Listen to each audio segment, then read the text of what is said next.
হ্যাঁ গো ভাগ্যবতী, আমি তো জানতাম তোমার মাথায় গোবর পড়া, তা চুলি আবার কবে থেকে গোবর ওটা শুরু করে দিয়েছে?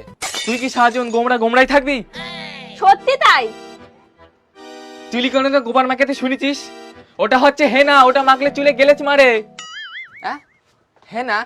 আমি তো হেন মানে মুরগি জানি, আর হেনা মানে কি মুরগির বাচ্চা?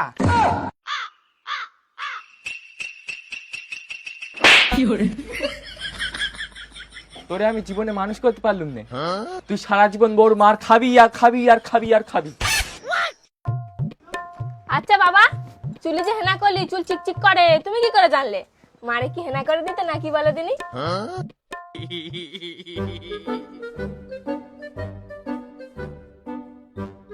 বা মনে হয় লজ্জা পেয়ে গেছে। হ্যাঁ ঠিক বলতেছো, বাবা না পুরো লজ্জায় নতিয়ে গেছে। ভাগ্যবতী, আমার চুলটা একটু হেনামের দাও না, চুলটা তাহলে পুরো সময় হেভি চিকচিক মারবে।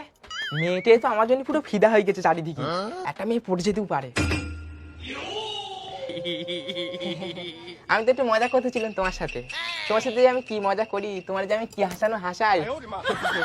তুমি তাহলে হেনা কর নাও, আমি আসতেছি, একটা ডাব ছাম্প করে নেবে। হ্যাঁ হেভি সেন মারবে।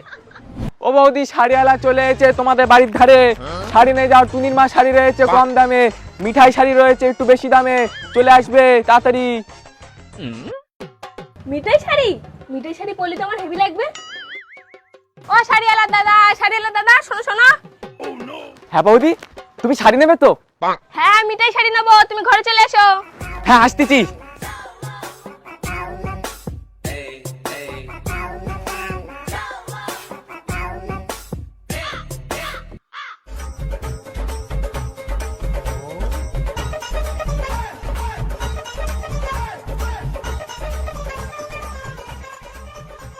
বৌদি, তুমি একদম সঠিক মানুষ চুজ করেছো। তোমায় আমি একদম ঠকাবো না। তোমায় আমি এমন এমন শাড়ি দেখাবো না, তোমার বড় দেখে বলবে যে এই শাড়িটা আমার দাও, আমি পরে নেই। তা মনে হচ্ছে তুমিও তোমার বউয়ের শাড়ি পরে ঘরে বসে থাকো। হ্যাঁ আমি পরি, আমার ছেলে পরে, আমার বউ পরে, আমার মা পরে, আমার দাদা পরে, আমার ভাই পরে, আমার সবাই, আমরা সবাই প্রায় পরি এই শাড়ি। শালা মনে হচ্ছে পুরো গুষ্টি পাগল। হ্যাঁ বৌদি, কিছু বললে? না তেমন কিছু না, এই শাড়ি পছন্দ হচ্ছে না, অন্য শাড়ি দেখাও।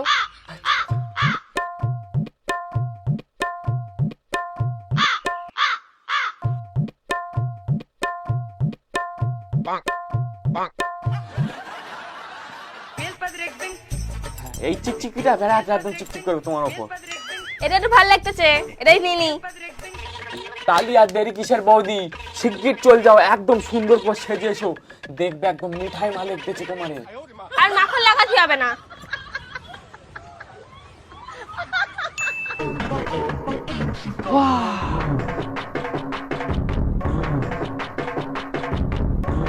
বৌদি, এই শাড়িটায় তোমায় পুরো মিঠাই দেখতেছে, কোনো কথা হবে না, তোমার এইটাই নিতে হবে, আমি ঠিকঠাক করে ধরে দিচ্ছি।